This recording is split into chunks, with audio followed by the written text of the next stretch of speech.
Bienvenidos a otro episodio de Toco Clock. Hoy nos acompaña Agustín Case, quizás muchos de ustedes lo reconozcan por su programa en la televisión Todo sobre Ruedas, o quizás algunos se recuerden de él por su revista Overnight, ahí por los 2000, con una trayectoria de más de 20 años, en donde platicaremos de mezclar la vida profesional con la oportunidad de ser papás, celebrando el mes del Día del Padre. Agustín, gracias por acompañarnos.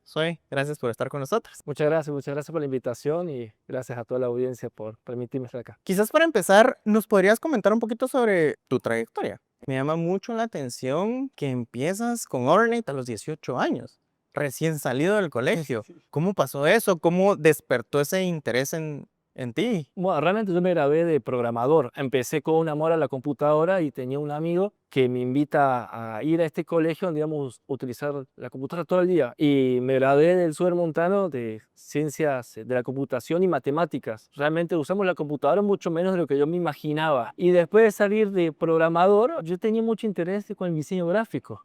Y hice una pasantía a la universidad que duró un semestre. Y la dejé de la universidad y quería hacer algo, quería hacer mi propio negocio. Y me dediqué a hacer páginas de internet por un año, no iba muy bien. Pero vino un amigo y me dijo, ¿te recuerdas esa revista que querías hacer? Así, hagámosla. Y en 3 meses ya estaba circulando. Y fue como realmente la primera sensación de decir, quiero salir del anonimato porque era un chico nuevo aquí en Guatemala. Recién había llegado 3 años atrás y no conocía a nadie. Entonces vi ahí una oportunidad de poderme insertar en esta sociedad. Y qué interesante también que hayas empezado, como decía Ma, tan joven y en algo tan competitivo. Primero el automovilismo y también todo el tema de audiovisual y de diseño. Fuimos la primera revista gratuita. Entonces el formato era vender publicidad y sacar cuántas páginas puedo imprimir por cada página de anuncio que pueda vender. Entonces la revista iba a asegurar un número de páginas y era gratuita. No fue mucho mejor de lo que esperábamos realmente. Y a mí me llamaba mucho la atención hacer video. Y quería hacer el video de esta revista de vida social, pues después salió un programa en Guativisión llamado Punto G y justamente hacía eso. Entonces fue, ya no sé qué hacer y vendí la revista. Entonces ahí otra vez un año pensando qué podía hacer de nuevo, volver a empezar de cero, y se me había ocurrido en ese entonces hacer un portal que grababa un video de algo que ocurriera en Guate, le ponía un anuncio antes y después al final y mostraba los pósters tal cual como te mostraba QuickTime con los pósters de las películas. Y estaba muy bueno, funcionaba, pero no había muchos usuarios con internet por cable, entonces no había alcance. Y después ahí se vino la oportunidad de poder hacer un demo para Guatevisión, no un demo, no dos, hicimos 3 demos bien diferentes entre sí. El primero que hice era más como Fast and Furious, mucho cartooning, ese ambiente de car audio, era mucho más colorido y me dijeron absolutamente no va. Entonces después bueno, vamos a los deportes y Facundo, mi hermano, estaba compitiendo en ese entonces muy activamente en el autódromo, entonces fue algo muy natural ir a grabar estas imágenes de autos emocionantes. Tuve mucha suerte porque los autos estaban igual en la pista, eran rápidos y uno estaba a veces muy expuesto grabando esas imágenes. Empezamos a tener un equipo cada vez más posicionado en lugares seguros, pero todo ese inicio yo sí sentí que había mucha vía libre realmente, no había un mundo tan competitivo. Después sí se puso más competitivo. Por ese entonces era todo muy, tienes una buena idea, lánzate a hacerla y Era algo muy nuevo. sí, era muy nuevo, sí. Y quizás de eso me gustaría hablar a mí, porque lo cuentas muy rápido. Bueno, y pasó en corto tiempo, pero me imagino que la gana, el trabajo, las horas invertidas Sí. no fueron tan cortas, ¿verdad? Entonces, quizás nos contaste un poco esto, porque realmente lo que comentas de esa estructura de video en ese entonces no era común, no era tradicional, no era como lo que nosotros vemos hoy en día. En YouTube es súper común ver el anuncio, que te interrumpa, después continuar con lo que estás viendo, pero en ese entonces realmente era innovador y fue en algo de 3 años. ¿Cómo pasó eso? ¿Cómo lograste que se hiciera una realidad? Para mí los 20 era una época de mucho enfoque. Mi mayor determinación era hacer dinero. O sea, que quería buscar ser exitoso a nivel económico. Entonces le dedicaba muchísimas horas a trabajar. Quedarme, a veces sentía que pasaba toda la noche investigando en internet a ver cómo podía conseguir los programas. O sea, conseguir antes los programas no era tan accesible como hoy en día. Después, tener el hardware para poder editar. Ahora se hace un trabajo mucho más sencillo de poder supervisar o de poder comprender. Pues esa línea de aprendizaje sí me costó un montón, especialmente cuando entregamos los primeros demos y me decían que no, y era, ok, tengo que volver a empezar de cero otra vez el concepto. Creo que es la mejor edad para poder dedicarse al trabajo. Creo que ahí tenemos un mayor potencial también para poder trabajar. En mi caso, yo quería tener una casa y mi meta fue construir mi casa antes de los 28, sí. Wow. Sí. Agresiva la meta, pero qué alegre. Sí, la gente me preguntaba, ¿qué estás haciendo con todo el dinero que estás ganando? Le dije esto. Qué, qué Y, bonito. y pues ahorita has llegado a tener como un programa nacional e internacional. Tal vez nos puedes contar un poquito en todo ese trayecto, cuál ha sido el momento más memorable de poder llegar a lograr esas metas que mencionabas. La primera vez que me dieron una pauta anual, acepté la responsabilidad, dije, esto hay que ser muy responsable, más porque recuerdo que la pagaron por adelantado, fue con una corporación grande, y dije, tengo que ser muy, muy responsable en esto, pero por lo menos ya tenemos la producción por un año. Y la otra, me invita a mi primer viaje de poder ir a ver un lanzamiento, y yo todavía ingenuamente pregunté, ¿tengo que pagar algo para ir al lanzamiento? Y me dijeron, no, nosotros te pagamos todo. Y estando ahí me dieron por primera vez un auto nuevo, me dijeron, anda, conducilo. Y era en ese entonces un auto que tal vez hoy en día habrá costado 300.000 quetzales, no tenía ese poder adquisitivo, pero sin embargo me encontró la confianza el auto de disfrutarlo. Fue de la primera vez, un primer viaje. Después ocurrió una persona muy visionaria, Roberto Basoc, que abrió las oficinas de Fox Sports Latin American Channels aquí en Centroamérica, que abrió esa ventana internacional. Parecía todo tan irreal, pero después se empezó a materializar. Y recuerdo cuando firmé ese contrato, que tardó 3 meses hacerse un contrato en Estados Unidos y cayó para que podamos estar en esta cadena internacional que era Speed y después se transformó en Fox Sports 3. Ahí otra vez sentí mucha responsabilidad. Entonces sí tenía esos momentos de totalmente inconsciencia de decir, voy a dedicarme a hacer un programa de televisión, lo voy a hacer, lo voy a impulsar, y después mucha responsabilidad de decir, tengo que mantener el ritmo, evitar el burnout, hacer todos los días esto, ser consistente. Pero también es un reto grande, sobre todo cuando te enfocas en un nicho tan específico como el de los vehículos, o los automóviles. Hace poco celebran un hito bien importante para su programa de televisión, que es el episodio 1000. Sí. Me gustaría que nos cuentes un poquito sobre ese hito, pero también los retos de mantener un nicho tan pequeño, tan cautivo por tanto tiempo, sobre todo porque seguro ha requerido mucha investigación de tu parte para saber, para hablar con propiedad, si sabes que le estás llegando a una audiencia que sabe lo que estás hablando. Siempre he pensado que la audiencia es más inteligente que uno. Es una audiencia muy respetuoso. Al principio del programa era un chico que tenía 22, 23 años y ya quería estar en televisión, y yo sentía todo muy amplificado, entonces era más subjetivo. Este auto me gusta, ese auto se siente muy bien, hace esto como yo quiero.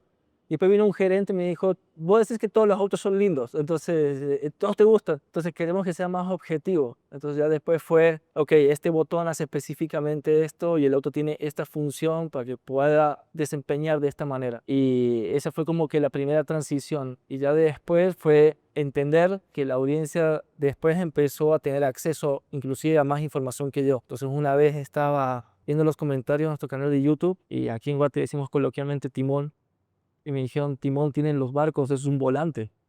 Y no, me quedé mudo así leyéndolo y dije, ok, hay una lección ahí, gracias, le escribí muchas gracias, y a partir de ese día evito totalmente decir timón. Entonces, conectarse también con la audiencia te ayuda mucho. Yo creo que esto también ayuda para un comentario para todos los que estamos escuchando esta conversación, y es importante mantener esa mente abierta a aprendizaje, ¿verdad? Que no todos lo sabemos, de todo podemos aprender y todo nos puede ayudar a ser mejores. Sí, más ahora que estamos, creo que en una época un poquito o sea, como que todo evoluciona muy rápido y todo es muy rápido, o sea, como decís tú, la gente empieza a tener más acceso a más información, a saber mucho más de lo que tú ya sabes, entonces tenés que estar constantemente enterándote de lo que está pasando. Sí, al final todos los autos tienen 4 ruedas, un volante, entonces se vuelve básicamente lo mismo. Entonces, el generar el interés también requiere mantener una conexión mental con el contenido. Las herramientas de YouTube que te marcan las retentivas te dicen exactamente dónde es cuando tu audiencia ya lo pierdes. Y en mi caso es cuando a veces tengo una idea fija de qué es lo que estoy hablando y a veces cae la idea y empiezas a buscar una de esas salidas como decir, y estamos viendo, genera esas caídas. Esas herramientas sirven a uno como creador de contenido saber y comprender cómo hacer un contenido más eficiente, pero por otro lado la capacidad técnica de tener la mejor cámara, de tener también las mejores tomas. Ahora esa línea ahora también se ha cerrado muchísimo. Ahora un teléfono celular puede generar la cantidad de contenido que antes era no cualquiera puede comprar una cámara. Comprar una cámara era un esfuerzo de ahorro de 2 o 3 años, un compromiso financiero. Y eso sí cambió totalmente. Y hablando de la evolución, ¿cómo han sufrido ustedes la evolución en su programa? Era un programa 100% de TV, ahora los medios digitales un boom, tantos canales digitales, con audiencias distintas, con intereses diferentes. ¿Cómo fue ese reto? Bueno, si tú vas y compras un auto de agencia nuevo, aún trae radio AM y FM. Entonces, increíble como eso sea. También las audiencias de televisión siguen existiendo. Y yo creo que el público más fuerte hoy en día de la televisión es el público baby boomer, la generación X, que tiene el hábito de tal vez dormir con la tele y quiere hacer a veces un zapping a ver qué es lo que está pasando. También yo veo a veces la televisión como que si fuera un faro, una luz. Entonces todas las semanas pasa esa luz. Algunas veces uno se da cuenta de esa luz y lo ve venir. Otras veces estás viendo en otra dirección. Pero siempre y cuando el faro vuelve a pasar cíclicamente, tienes, en mi caso, más de 50 oportunidades por año de poder llegar a una audiencia. Y cuando te esfuerzas y haces un muy buen programa y haces el segundo buen programa, ya cuando enganchas con un tercer buen programa, sabes que tu audiencia ha crecido. A veces pasa de que hay contenidos o pasan sucesos nacionales donde te interrumpen tu programación porque hay cosas mucho más importantes y vuelves a empezar ese ciclo. También puede darse que hay una carrera importante, un auto show, que también te ayuda a potencializar lo que hay un interés por parte de la población de estar buscando qué está pasando con el tema de los autos. Y el primer desafío fue en televisión tener esa capacidad de todas las semanas entregar un programa. Después vino la revista de Todo sobre Ruedas, que era, bueno, en la misma sesión sacamos fotos y podíamos generar también con la experiencia que tenemos de print. Y después en la pandemia, pues todo eso como que se tuvo que retransformar. Entonces, el programa de televisión lo seguimos haciendo por una temporada en la sala de la casa, con todo el equipo técnico, las computadoras. La revista no la pudimos sacar, es algo que no hemos podido volverlo a reiniciar, pero me encantaría, siento que es otra vez, hey, no hay competencia. Entonces, hacer print podría ser un buen momento. La parte de las redes sociales, Mónica, mi esposa, que me ha acompañado en esta nueva generación Todos Suerdas, hace mucho contenido digital, stories, y a mí me gusta más hacer los enlaces en vivo. Estar en vivo con la audiencia creo que nos ha dado también unos resultados muy satisfactorios, porque la gente es muy ocurrente, la audiencia empieza a preguntar cosas que ve en el momento, o no se le escapa algo que uno dijo o pasó. Entonces, así como estos nuevos canales que estamos abarcando. Ahora viene la nueva era de informática que va a ser el Internet falso. Entonces, las innovaciones van a venir, obviamente, usemos la inteligencia artificial para poder generar contenido innovador. ¿Te recuerdas de algún momento en los primeros años que te dé risa o que te haya hecho pensar esto definitivamente es lo mío? Una vez se me dio la oportunidad de probar la nueva versión del Porsche 911, un sueño, y fue en Portugal. Hubo unos atrasos en las conexiones y llegué a las 3 de la mañana. Entonces, la emoción de conducir el auto, un auto amarillo, descapotable, me dan la llave, te están confiando más de $200,000 y te dicen, aquí está la ruta, solo llega al hotel. Y iba manejando en esa autopista con el mar ahí a la izquierda, diciendo, wow, afortunado soy, debo estar en el cielo, estoy conduciendo esta máquina, y de repente me empecé a quedar dormido. Y cuando me empecé a quedar dormido fue el opuesto, dije, no, me podría estrellar en este momento conduciendo este auto que no lo puedo pagar en mi vida, entonces nunca me voy a olvidar. O sea, hice todo lo posible para llegar al hotel, pero sí fue algo muy memorable para mí que me quedé como un suceso.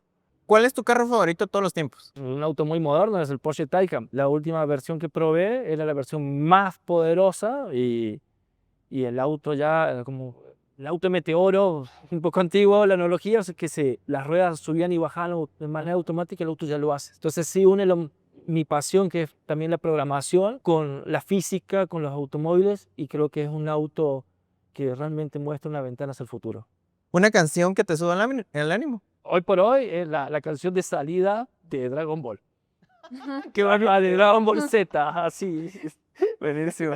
Es muy buena, es muy inspirador. Sí, la verdad que tiene buen ritmo, sí. Cuando sos papá te das cuenta que vas en el carro cantando esas cosas, o sea, Sí, pasa. cierto. Un consejo que te dieron tus papás y que hoy repites con tus hijos. Hay que ser útil y servir es un privilegio. Hay que ser útil para tus amigos, para tu familia, para quienes estás trabajando y te dan la responsabilidad de eso. Hay que ser siempre diligente y servir es un privilegio. Bueno, ahora entrando un poquito más al tema familiar, a tu rol como papá, ¿qué ha significado para ti estando en un rol pues profesional bastante activo, ser papá? De los 17 tenía una conversación con unos amigos, mis mejores amigos en ese momento, y un día nos juntamos y dijimos, ¿qué es ser exitoso? Entonces uno dijo, pues que siempre te vaya bien. Yo dije, tener el dinero. Y otro dijo, hey, momento, ¿acaso me vas a decir a alguien que se dedica toda su vida a ser papá, pero no se dedicó a hacer dinero, que no es una persona exitosa? Y a partir de ese momento supe de que quería ser un buen papá. Entonces, yo sí tuve una infancia muy feliz. Mi papá fue muy compañero mío. Y desde el día que decidí tener hijos, yo sabía que cómo quiero ser de papá. ¿Y cómo llegaste a esa realización? Porque algo que hablábamos fuera de cámaras es, los hombres creemos que una cosa compite con la otra, ¿verdad? Y era justo lo que mencionabas, si quiero ser exitoso como hombre, tengo que ganar mucho dinero, tengo que trabajar mucho, pero no es la realidad, o sea, también podemos ser padres balanceados. ¿Cómo llegaste a eso? Es maximizar mucho tu tiempo. Entonces, la disponibilidad que yo tengo ahora de tiempo profesional es menor. Mis hijos salen del colegio, antes era aún menor cuando eran más pequeños, porque a las 12 ya estaban fuera del colegio y yo quería estar con ellos. Ahora ya sus mismas obligaciones del colegio me da todavía hasta las 2:30 de la tarde. Y seguramente cuando ya tengan, no sé, sean preadolescentes, me van a decir, papá, ya no tengo tiempo para ti, ya tengo mis propios planes. Entonces, en estos primeros años, yo creo que puedes decirse 10 años, ya no tengo esas ambiciones personales para mí. O sea, no tengo el PlayStation 5, no lo tengo. Tengo otras cosas, pero comparto mucho tiempo con ellos. Y sí siento cómo da resultados muy positivos. Sacrificar ese tiempo profesional para tiempo de familia, estar ahí, ha hecho una gran diferencia para mí. Y mencionaste un poco lo de los horarios, ¿cómo ha sido para ti cambiar esa mentalidad de que estabas todo el tiempo trabajando y Sí. buscando conseguir ciertas metas, no solo económicas, sino también profesionales? ¿Cómo cambió esa mentalidad de decir necesito darles más tiempo a ellos y balancear, ¿verdad? Lo que es mi trabajo y lo que es mi familia. Bueno, antes hacer un contenido, si dedicamos 2 horas de trabajo, después toma unas 6 horas de edición, vuelvo sacar. Entonces, estructurar que ese trabajo se haga en 1 hora y que sea útil y fácil para editar, eso sí ha sido el mayor desafío. Después de ahí, las nuevas tendencias, trabajar en vivo es 1 hora de contenido que uno trabaja, es 1 hora de contenido que ya queda hecho. Entonces también hacer producción en vivo ha sido algo que cada vez he dedicado más fuerza. Inclusive mis últimos proyectos de evolución van con eso, de poder tener de una vez ya 4 cámaras, un switcher de video y poder trabajar con armonía y sincronización y ya el contenido ya está hecho. La siguiente generación de contenido que estoy buscando ahora es justamente que sea tiempo sensitivo, o sea que tengamos si pasa algo hoy, que ya tengamos ese video hecho en la tarde, pero que tampoco no me cueste a mí horas más que la exposición de estarlo hablando. No puedo tampoco bajar la guardia de decir, insistir con el mismo formato que hemos hecho antes y que todo se acomode a mis nuevas necesidades, no se puede. Siempre hay tendencias. Es como algo crear están pasando. estrategias, Sí. ¿no? De crear el contenido más rápido, como Sí. decís tú, o sea, formas en las que puedes salir en menos tiempo, pero seguir siendo contenido que funcione. Además que también la misma cultura antes, conseguir un editor era mucho más factible que hoy en día. Hoy en día un editor casi no quiere editar, suena un poco irónico, pero es que ya las herramientas y la formato en cómo se tiene que grabar, más que todo el multiformato, porque tenemos el formato televisión, que es un formato horizontal, pero ya el formato vertical es el que nos exige a veces, bueno, esa dualidad y no queremos trabajar el doble para los dos formatos. Entonces, ahí hay también otro desafío. Pero en la parte personal sí ha sido de poder balancear esa parte de mi vida y pasar tiempo con mis chicos. Pensando en tu trayectoria de más de 20 años, ¿qué aprendizajes crees que tomas de esa trayectoria a tu hoy por hoy como padre? Bueno, la influencia de mi papá era un workahólico, él era incansable y cuando estaba en un proyecto era totalmente en ese proyecto hasta que el proyecto se finalizaba y para él todo tenía que tener un fin. Entonces esa influencia en mí fue muy fuerte, yo tengo momentos muy bien grabados, he utilizado esa influencia para poder hacer mis proyectos de esa misma manera. La mayor también moraleja de aquellos que deciden también trabajar mucho por su familia, es de que los únicos que van a recordar que trabajaban hasta tarde van a ser sus propios hijos. El cliente no lo va a recordar, sus hijos sí. A mí me quedó muy claro. Y mi papá sí pasaba ya después las tardes con nosotros. Había otras épocas que no, venían muy tarde. Nos miraba muy poquito y otros tenía que ir al colegio. Pero otras épocas sí nos miraba mucho. Y ahora intento ser así aún más balanceado, no tengan esos lapsos. Y esta tal vez es dos preguntas en una, pero ¿han cambiado mucho tus prioridades desde que tenés hijos? Sí. Sí, ok. ¿Y cómo has logrado como que estructurar eso de prioridades? Porque como decís tú, tenés que saber balancear. Y creo que lo que más recuerdan los niños en el futuro es ese tiempo, esos momentos. Entonces, cómo pones como prioridad tu familia y tu trabajo? ¿O los pones en el mismo lugar? ¿Cuáles son tus prioridades? Total prioridad mis hijos. Por ejemplo, si el colegio requiere mi presencia, entonces tengo que disculparme. Y también participo activamente en el colegio de mis hijos, como también participo en mi vecindario, porque quiero generar un buen ambiente para mis hijos. Entonces, la prioridad la tienen totalmente ellos en este momento, hasta que ellos me digan, ya no tengo tiempo para ti. Quiere decir que ahí lo hice todo bien. Ahora recuperaré después, asumo que me faltarán no sé, espero unos 5 años más, y ya después tendré yo otro tiempo para hacer otras cosas. ¿Qué piensan tus hijos de tu trabajo? ¿Te ven en la tele? ¿Te hacen comentarios graciosos? ¿Qué te dicen? Cuando hacemos las transmisiones en vivo, ellos a veces si me ven pasar se emocionan porque ahí estoy. Si su mamá también hace a un enlace en vivo y le mostramos en el teléfono, también sentimos que es una influencia. Ellos quieren generar contenido, es algo que lo tomo muy en serio, ¿verdad? O sea, pero no voy a ser yo el que les va a decir, hace contenido. Pero pasa a veces que agarran un teléfono, a veces tenemos unos teléfonos que ya no utilizamos, se quedan en la casa y veo que están grabando, están grabando. Entonces, especialmente pues, mi hija, creo que ella tiene esta gana de quererse expresar y ya me ha contado la maestra de mi hijo que él tiene esa facilidad de hablarle al grupo de la clase. Y eso a mí me encanta, porque es algo que también siento la conexión yo con quien era mi tío, con quien era mi hermana, mi papá. Entonces, la influencia siempre llega y queremos que sea buena, que sea positiva. Y hay otra pregunta de si ellos han mostrado ese interés, no solo en los medios, en crear contenido, sino también en el automovilismo, en saber más de carros. Yo creo que sí, siempre ha estado. El automovilismo en mi familia tiene más de 100 años. Mi abuelo fue la primera fatalidad de la Fórmula 1. En Argentina era una leyenda, es su nombre, y más el de su padre, porque había ganado una carrera que era el Gran Premio del Sur, fue hace muchísimo tiempo, y fue de Buenos Aires a Venezuela, y entonces eso siempre ha estado en la familia. Yo fui a perseguir ese fantasma a Alemania, al Nürburgring, fui a ver en qué curva había sido y todo eso, fue para mí un episodio cerrado. Si a ellos se les despierta la curiosidad de probarse a sí mismos un deporte de velocidad, los voy a apoyar, de tenerle siempre su mejor auto, como sea. No me lo han pedido, no quiero ser yo el que les dé a ellos qué deporte ellos quieren hacer. Estoy muy emocionado que mi hijo fue a su primera clase de tenis y lo vi bien feliz. Entonces, a veces en los chicos, uno le dice, quiero que hagas esto.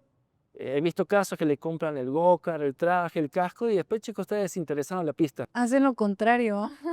Otras veces a uno trae algo interesante, el chico viene y te pregunta qué es eso, y lo dejas ahí, lo empiezan a usar y agarran una fascinación. Bueno, ahí se trata sobre ellos. Entonces yo quiero que se trate de ellos y que ellos vayan descubriendo qué es lo que quieren y yo les voy a apoyar, así como me apoyaron a mí, a hacer lo que yo quise. Y es bien bonito porque estoy de acuerdo contigo. A veces uno quiere inculcar algo, de repente a nosotros nos pasó, ¿verdad? Que nuestros papás quieren inculcar algo, pero es bien bonito ver cómo ellos lo traen, porque yo con mi nena lo veo.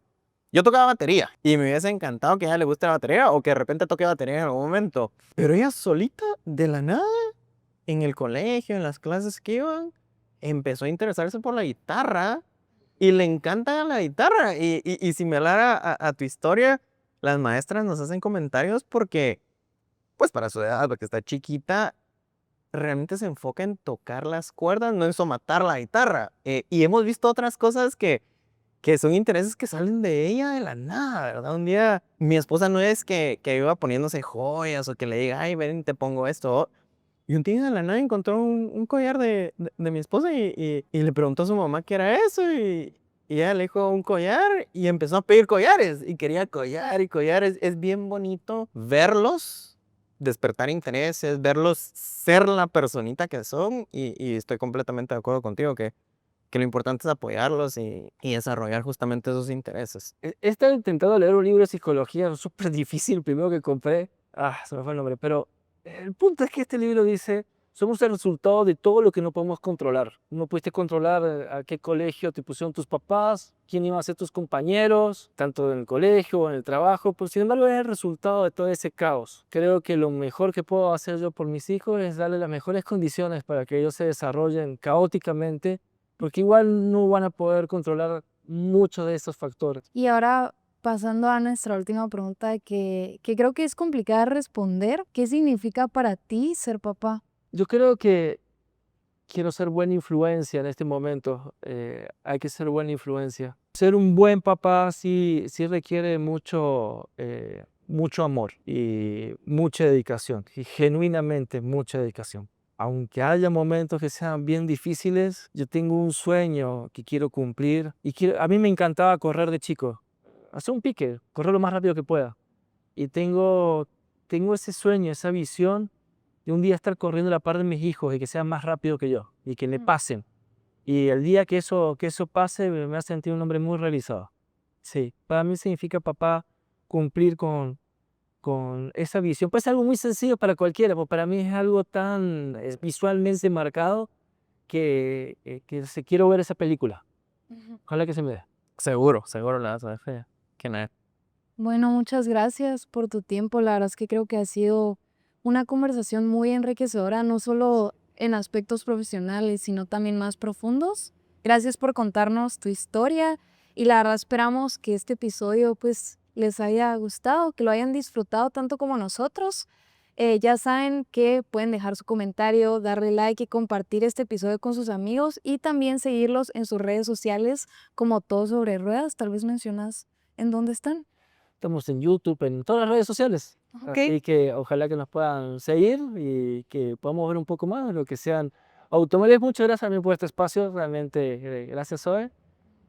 Muchas gracias, Mada. Gracias. Y muchas gracias a tu audiencia.